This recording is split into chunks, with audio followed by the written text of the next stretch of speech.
Magandang umaga, Malacañang Press Corps, and welcome sa ating press briefing ngayong araw, May 30th. During the sectoral meeting with President Ferdinand R. Marcos Jr., the fiscal incentives for export and domestic market-oriented enterprises were discussed, following calls to review the current tax framework and to find ways to level the playing field between local and foreign businesses. To give us more details on this, we are joined by Finance Secretary Benjamin Diokno. Good morning, Secretary Diokno. Good morning. So let me start by talking about the current tax system. The tax system that we inherited from President Duterte is much better than what he inherited from President Aquino. Okay, so that is really because he passed tax measures that actually are real reforms. Okay, so if you look at, say, I think slide number 3, do you have a copy? So the tax reform packages were designed to provide income tax relief to the majority of the tax-paying community while generating revenues by increasing the tax on lifestyle products and services consumed by the top 1% of wealthiest individuals. So the first line there, if you notice, it's a real tax reform because we cut, number one, we cut personal income tax, okay? Cut by 458.1 billion. So that translates into, if you look at your paycheck, that is almost equivalent to 1 month's salary, no? And then we also cut, meron ding negative 148.4 billion there. We cut corporate income tax. Okay, that is to make our corporate income tax competitive with our ASEAN neighbors, and also we also gave schools and hospitals a break. So there's a cut there, but at the same time we have to collect more revenue. So we imposed excise and VAT on lifestyle products and services. So dyan na pumasok yung tax on sweetened beverages, di ba? Tobacco, cosmetic procedures, and automobiles, among others. So we were able to collect 1.1 trillion out of those new taxes. And then, of course, we also increased documentary stamp tax, provided tax amnesty on estate taxes, which we recently extended to 2025. Fuel marking, also we imposed that, and financial tax, among others. So that resulted in a 212.2 billion tax intake. And so, therefore, the tax system, as a result, we were able to collect an additional 709.9 billion. So that is the kind of tax system that we inherited from the previous administration. Now, in this morning, we were looking at what are the types of incentives that we continue to provide to industries who would like to locate in the Philippines. Now, prior to create, at least 1,000 projects have enjoyed incentives for at least 20 years. This is table 4. No? Still, a 10-year transition period was provided to all existing projects. So this is to make sure, if you look at the count of projects, incentive availment 0 to 9, 6,152, 10 to 19 years. At tapos meron diyang forever yung kanyang tax incentives. Hindi pwede yun, di ba? Tax incentives forever. So we rationalize it, no? But we provided a transition period for many of this. So prior to create, tax incentives were granted without systematic assessment of fiscal cost and benefits.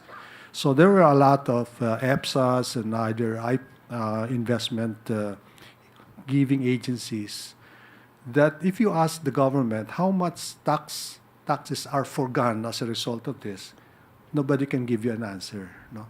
Because there are so many. and nobody's keeping track of the incentives. So that's the first thing that was addressed by the CREATE law. No? So, but at the same time, we provide a 10-year transition period for those who are already enjoying some form of incentives. So yung mga forever, kinat na namin na 10. You can continue to enjoy incentives, pero maximum of 10. And then the CREATE law also mandated the conduct of cost-benefit analysis prior to the approval of tax incentives. And this is to ensure that the fiscal and economic costs and benefits are carefully considered before granting incentives. So now, CREATE was designed to modernize our fiscal incentives regime by enacting a performance-based, this is slide number 5, performance-based, could you show slide number 5? Yes, performance-based, targeted, time-bound, and transparent. Okay, so because as I said, prior to this CREATE law, we have no way of estimating magkano talaga yung nawawala sa atin. But from 2015 to 2020, we have granted approximately 2.4 trillion in tax incentives, or an average of 407 billion per year, without a cost-benefit analysis to guide the incentives. So let's go to the next slide. So we would like to highlight that CREATE is based on internationally recognized standards in the design of tax frameworks for incentives, and the list of key recommendations presented are provided by the OECD. This is Organization of Economic Cooperation countries. These are something like 38 countries, which are democratic and market-oriented, and it is based in Paris. And these are the some of the advantages of the CREATE modernized, which will modernize our tax code and follows the OECD guidelines. Now, why is the global policy trajectory shifting from consumption-based to income-based? So in taxation, you have a choice of taxing income or taxing consumption. Okay? And so you ask yourself, which is better? You tax income more or you tax consumption more? Anong sagot? This is para class. Personally, I prefer to tax consumption, because consumption is what you take away from society. Okay, kasi if, for example, you're independently wealthy, you got your money from your grandpa or your dad. You don't work, wala kang income, so wala kang binabayaran na income tax. But you spend all day sa mall o kaya sa 5-star hotel consuming. Dapat tinatax ka, di ba? So that's what you take away from society. Samantalang yung income, that is your contribution to society. Di ba? Kaya ka binabayaran ka. That's your value to society. Yung pay mo is your value to society, your contribution. So it's to me, it's fairer that we tax consumption rather than income. Di ba kayo dapat matuwa nun? Kaya nga binaba namin yung personal income tax eh. In fact, this year, nagkaroon na naman kayo ng additional benefit, additional cut in personal income tax. No? Yun ang basic, yun ang ngayon ang trajectory ng mga reforms. No? So these are the arguments. Consumption taxes, but sasabihin niya, pero bakit kung consumption tax, like a value-added tax, is a tax on consumption, di ba? So hindi ba unfair yun sa mga may hirap? Unfair yan, di ba?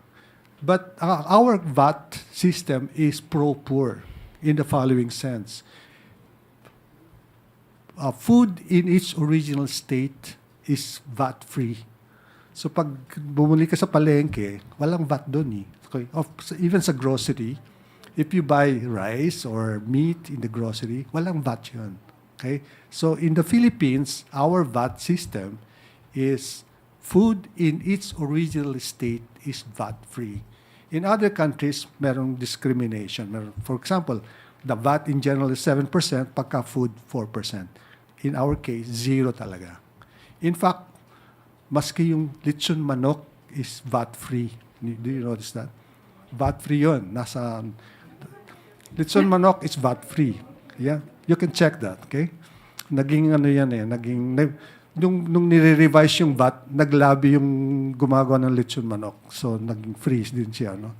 So, our VAT system is actually pro-poor. So, in this study of the OECD, consumption taxes are less vulnerable to the effects of globalization. In a study by OECD, it highlighted the need to shift the tax mix away from income taxes toward taxes that have less negative impact on economic growth, including taxes on consumption. So that's the second argument is that consumption taxes, could you show that slide again? Consumption taxes are more progressive. This indicates that as income increases, households tend to spend a smaller proportion of their income on goods and services from the informal sector. Consumption taxes are also more neutral than income taxes, since consumption taxes are based on spending rather than income or wealth. Lastly, based on OECD consumption tax trends in 2022, there is a consistent increase in the number of countries adopting the VAT. Okay. The share of general consumption taxes, especially VAT in total revenue in OECD countries, almost doubled. Okay. So yung VAT as a percent of total tax collection increased from 12% in 1965 to 21% in 2021. Now, in the Philippines, prior to the passage of the reforms, our tax code contains many exemptions. There are 56 lines of exemptions and 84 additional exemptions in special laws. So from 2016 to 2020, the Philippines collected an average 723 billion from VAT, which is 40% of the expected VAT collection. So while the Philippines has the highest VAT rate compared to the other countries in this part of the world, yung ating VAT collection is the most inefficient, only 40%. No? So yung if perfect, it should be 100%. Tayo, kinokolekta lang natin is 40%. And that's because of a lot of exemptions. So the various incentives and exemptions granted outside the Philippine tax code erodes the revenue base and requires the establishment of safeguards in tax administration to prevent abuse, which further inflates the true cost of granting incentives. So based on a study by the World Bank, the policy gap, meaning what is supposed to be collected and what is actually collected, that's the gap, could reach as high as 539 billion. And as I said earlier, even with the next slide, please, slide number 11, even with the highest VAT rate compared with other countries, ours is 12% VAT rate, our VAT efficiency is only 40%. So then we made the distinction between export and domestic market enterprises. And the most recent reform favors giving incentives to export-oriented firms. And the reason being that if you're an export-oriented firm, you are competing with the rest of the world. And therefore, you should not be put at a disadvantage. Whereas if you're locally based, then you are competing with other local domestic industries, and therefore you should not be given a lot of incentives. So to sum up, the distinction between registered exporters and next slide, please. Next slide. Yes. the difference between registered exporters and domestic market-oriented enterprises must remain to preserve the integrity of our tax framework. So, ito yung mga arguments why we need to help those who are export-oriented and why we need to tax the domestic firms. So the revenue impact is significant with an annual average of 34 billion or 409 billion in one incentive cycle. These are the incentives that we're giving away. So because we really want to maintain fiscal discipline and we want to consolidate until 2028, there's reason to believe that we need to preserve the existing tax system. It's not perfect, but we continue to review it. If there are some areas we can improve on it, we will improve on it. So that's the end of my statement. Any questions? Okay. Any questions from the press corps? I think they're thinking of the lechon manok. Okay. Ivan Mayrina, GMA 7. Secretary, what do we intend to do with the low VAT efficiency? Yeah, we actually talked with the International Monetary Fund, and we asked them to conduct a study on where we can improve on broadening the tax base, meaning maybe find areas where we can recover yung mga too much exemptions. No? For example, one exemption talaga is the cooperatives. Yun, madami talagang hindi nagbabayad ng VAT because of the cooperatives. No? So the IMF study will tell us how do we recover.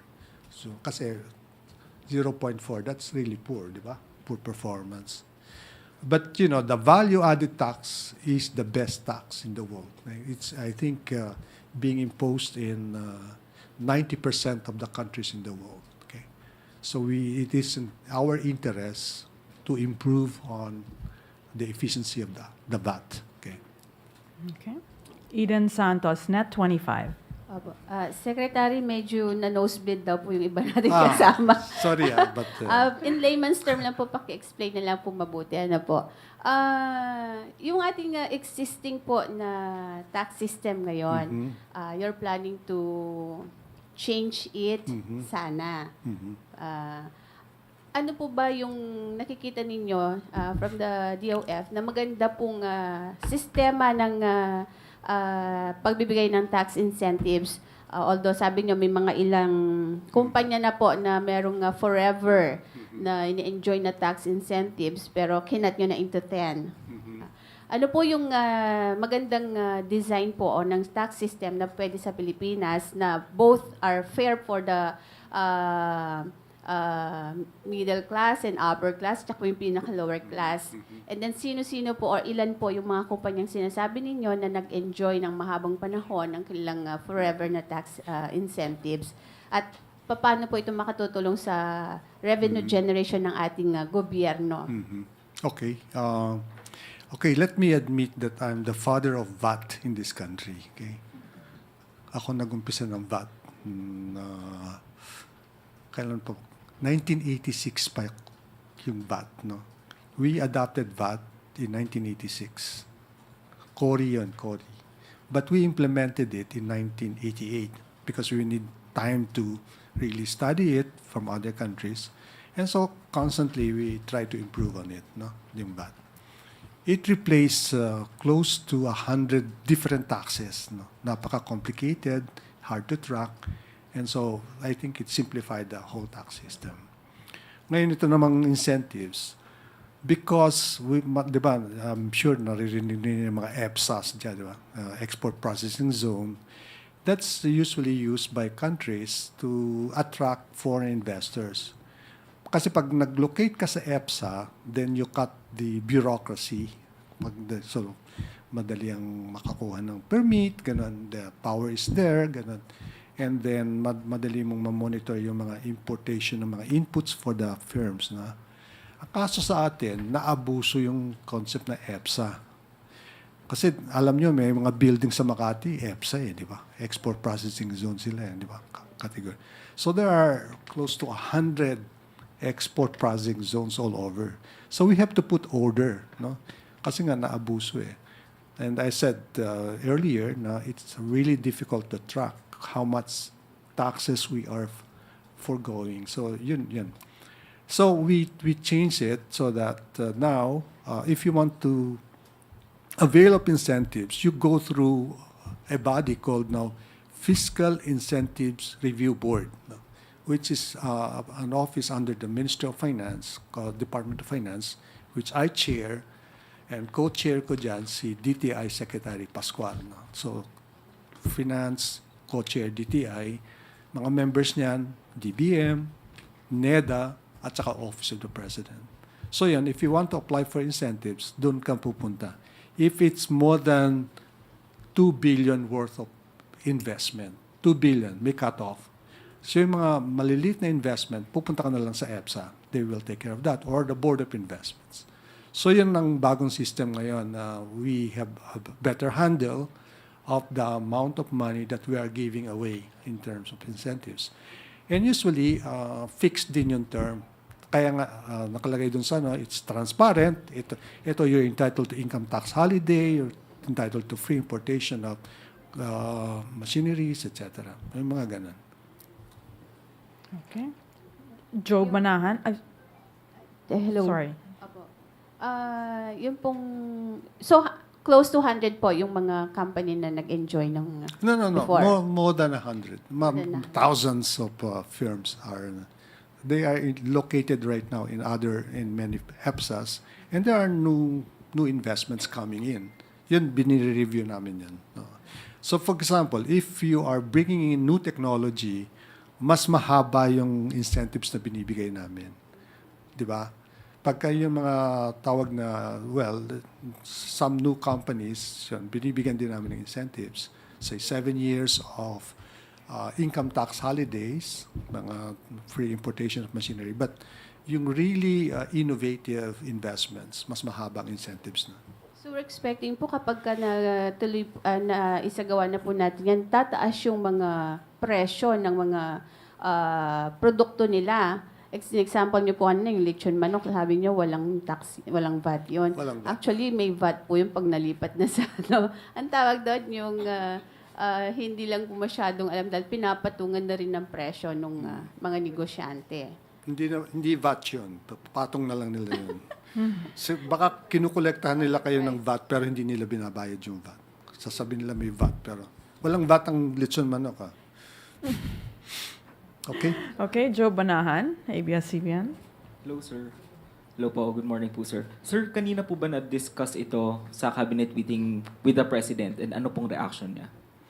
Yeah, na-discuss namin to kay Presidente and sabi niya, continue to look into it. Kasi alam mo, binabalansin namin eh. Meron kasi tayong tinatawag na fiscal program na hanggang 2028. And right now, marami ring demands on the spending side. No? So, kung mamimigay ka ng mga incentives, mawawalan ka ng collection. So, we are studying it. It's not a perfect system, so we'll look for improvements. But right now, our revenue system is doing well. Okay?